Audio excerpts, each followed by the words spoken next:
President Biden today calling for calm.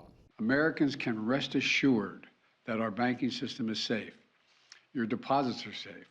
The federal government stepped in overnight, backstopping the failed banks in California and New York, but worries persist that other smaller regional banks also could have similar issues. Several were battered in early trading today. CBS News business analyst Jill Schlesinger says Americans shouldn't overreact.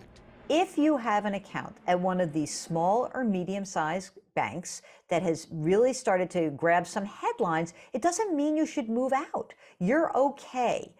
If you see the stock being halted, if you see stock prices go down, that's not your money. That is the investment community's money. Outside Silicon Valley Bank's main branch today in Santa Clara, we're here to protect you guys. Federal officials greeted bank customers lined up to get access to their money. CBS's Errol Barnett is there.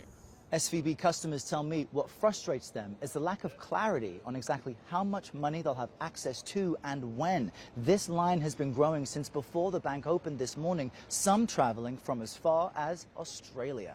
Federal regulators say customers will have access to all of their funds. This man tells CBS News his life savings are in the bank. They were entrusted with watching our money, and they didn't do a very good job of it, and that could cause people a lot of problems. SVP had more than $200 billion in assets with investments in long-term Treasury bonds, whose value plummeted as interest rates went up, causing the run on the bank.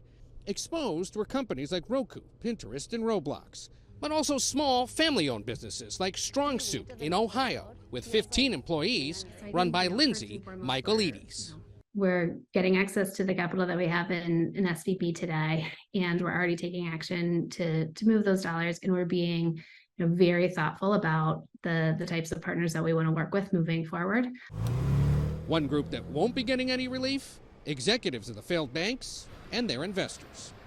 They knowingly took a risk, and when the risk didn't pay off, investors lose their money. That's how capitalism works.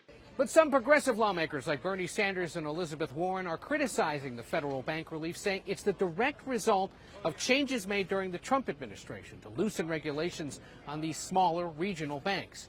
Members of both parties say they're monitoring the situation closely and will be proposing changes to ensure something like this doesn't happen again.